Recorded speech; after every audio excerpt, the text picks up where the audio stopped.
공동체와 함께하는 사순절 묵상 제36일 4월 12일 제목 예수님의 체포.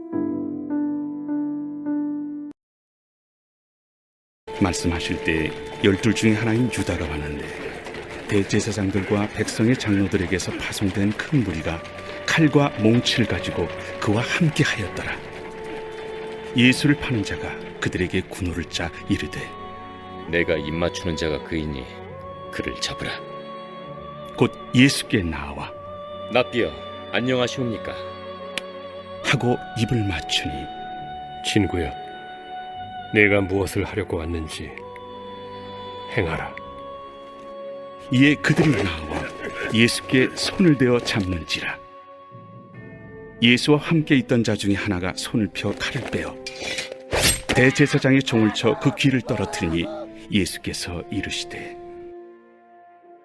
네 칼을 도로 칼집에 꽂으라. 칼을 가지는 자는 다 칼로 망하느니라. 너는 내가 내 아버지께 구하여 지금 12군단 더 되는 천사를 보내시게 할 수 없는 줄로 아느냐? 내가 만일 그렇게 하면 이런 일이 있으리라 한 성경이 어떻게 이루어지겠느냐? 그때 예수께서 무리에게 말씀하시되 너희가 강도를 잡는 것 같이 칼과 몽치를 가지고 나를 잡으러 나왔느냐? 내가 날마다 성전에 앉아 가르쳤으되 너희가 나를 잡지 아니하였도다. 그러나 이렇게 된 것은 다 선지자들의 글을 이루려 함이니라.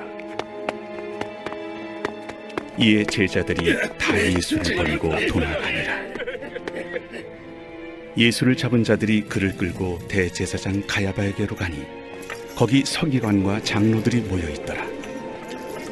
베드로가 멀찍이 예수를 따라 대제사장의 집들에까지 가서 그 결말을 보려고 안에 들어가 하인들과 함께 앉아 있더라.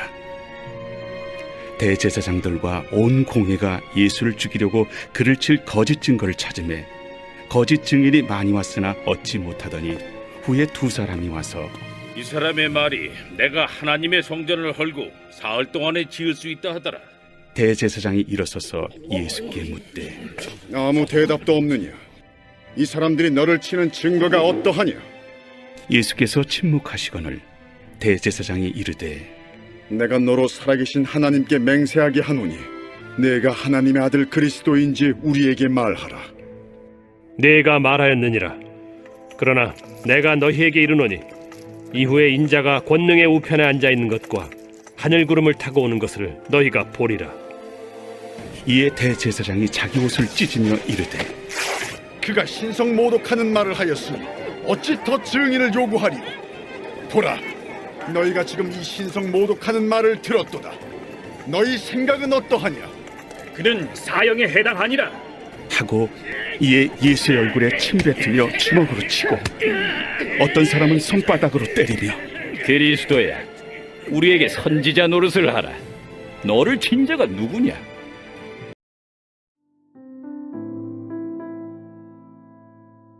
참고 내용. 가롯 유다는 예수님의 12 제자 중에 한 사람이었습니다. 12 제자 중에 한 사람이었다는 것은 열정을 갖고 예수님을 끝까지 따르는 사람 중 하나였다는 것입니다. 그런데 그는 결정적인 순간에 예수님을 팔아넘기고 맙니다. 오늘날 우리가 판단한다면 예수 잘 믿고 교회 잘 다니는 사람 같았는데 어떻게 그의 결말이 그렇게 다를 수 있었는가 라고 여겨질 것입니다. 그런데 다른 건 다 넘기더라도 그에게 한 가지 결핍이 있었음을 알게 됩니다.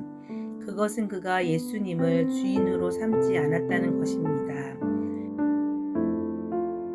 이것이 굉장히 중요합니다. 그는 예수님을 따르는 자였습니다.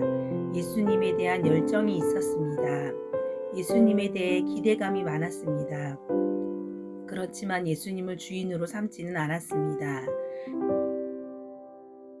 그래서 마지막 순간 예수가 내가 기대했던 그런 분이 아니었구나 라고 생각하며 예수님을 팔아넘겨 버린 것입니다.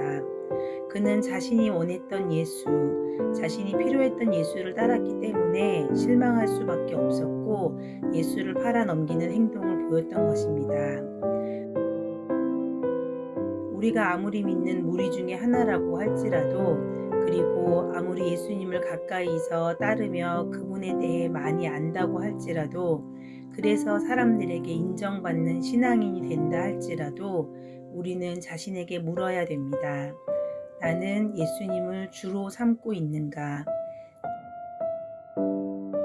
이것이 아니면, 이것이 없다면 우리의 믿음은 결단코 온전한 믿음이 될 수 없습니다. 물론 이러한 믿음은 신념이 아니라 확실한 증거 앞에 굴복된 자가 얻을 수 있습니다. 모든 제자가 바로 몇 시간 전에 만찬 자리에서 우리가 죽을지언정 예수님을 부인하지 않겠다고 장담했었지만, 예수님이 체포되자 그들은 다 도망갔습니다. 제자들은 3년간 예수님을 따르며 많은 것을 보았고 배웠고 경험했으며 많은 성장을 이루었지만 결정적인 가치관이 깨어지지 못했습니다. 그것은 바로 죽음관입니다.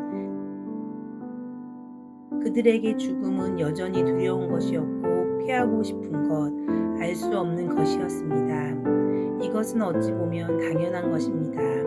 히브리서 말씀처럼 모든 사람은 죽기를 무서워하므로 한평생 매여 종로로 타는 자들이기 때문입니다. 죽음을 두려워하며 도망갔던 제자들, 그러나 우리가 아는 것처럼 그들은 완전히 다른 사람이 되어 부활하신 예수를 증거하며 세계 곳곳으로 흩어져 복음을 전하다 순교하게 됩니다. 제자들의 순교는 그들이 분명 무언가를 보았던 것을 말해줍니다. 한편 공회는 예수님의 가르침을 왜곡해줄 증인을 물색했습니다. 마침내 이들이 찾아낸 증인이 성전에 관한 예수님의 말씀을 왜곡했습니다. 물론 예수님은 성전 건물이 아니라 자신의 몸을 가리켜 말씀하신 것이었습니다. 역설적이게도 종교 지도자들은 예수님의 말씀대로 그분의 몸을 허물었고, 사흘 후 예수님은 죽은 자 가운데서 다시 살아나셔서 자신이 성전이심을, 하나님이심을, 자신의 말이 진리임을 증명하셨습니다. 제자들은 부활하신 예수님을 목격한 후 예수님의 말씀과 성경을 믿게 되었으며 예수님을 주인으로 믿게 되었습니다. 더 이상 죽음을 두려워하지 않고 예수님의 부활을 증거하는 삶을 살았습니다. 오늘 우리 공동체의 하루가 예수님의 부활을 확증하며 그분이 나의 주인이심을 선포하고 가정과 일터에서 부활의 증인으로 사는 귀한 하루가 되시길 축복합니다. 묵상 질문 1. 나는 예수님을 주인으로 모시고 있습니까? 결정적 순간에 예수님을 배신한 가룟 유다를 보며 예수님의 주인 되심에 대해 생각해 보길 원합니다.